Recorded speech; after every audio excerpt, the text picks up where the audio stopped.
वेताल पच्चीसी। 17वीं कहानी। चंद्रशेखर नगर में रत्नदत्त नाम का एक सेठ रहता था। उसकी एक लड़की थी, नाम था उसका उन्मादिनी। जब वो बड़ी हुई तो रत्नदत्त ने राजा के पास जाकर कहा कि आप चाहें तो उससे ब्याह कर लीजिए। राजा ने 3 दासियों को लड़की को देख आने को कहा। उन्होंने उन्मादिनी को देखा तो उसके रूप पर मुग्ध हो गईं। लेकिन उन्होंने ये सोचकर कि राजा उसके वश में हो जाएगा, आकर कह दिया वो तो कुलक्षणी है। राजा ने सेठ से इनकार कर दिया। इसके बाद सेठ ने राजा के सेनापति बलभद्र से उसका विवाह कर दिया। वे दोनों अच्छी तरह से रहने लगे। एक दिन राजा की सवारी उस रास्ते से निकली। उस समय उन्मादिनी अपने कोठे पर खड़ी थी।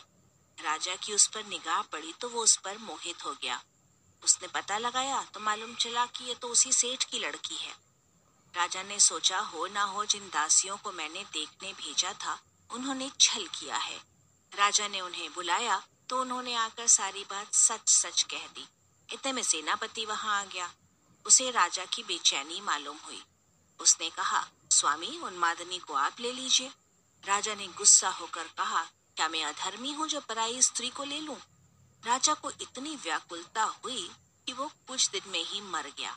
सेनापति ने अपने गुरु को सब हाल सुनाकर पूछा कि अब मैं क्या करूं? गुरु ने कहा, सेवक का धर्म है, स्वामी के लिए जान दे दे। राजा की चिता तैयार हुई। सेनापति वहां गया और उसमें कूद पड़ा।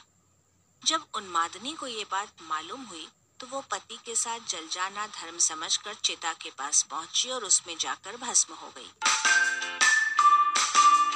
इतना कहकर वेताल ने पूछा, राजन बताओ, सेनापति और राजा में कौन अधिक साहसी था?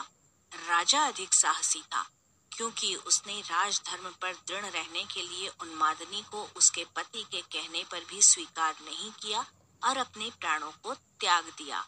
सेनापति कुलीन सेवक था। अपने स्वामी की भलाई में उसका प्राण देना अचरज की बात नहीं।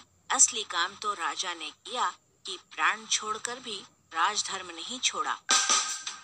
राजा का उत्तर सुनकर वेताल फिर पेड़ पर जा लटका। राजा उसे पुनः पकड़ कर लाया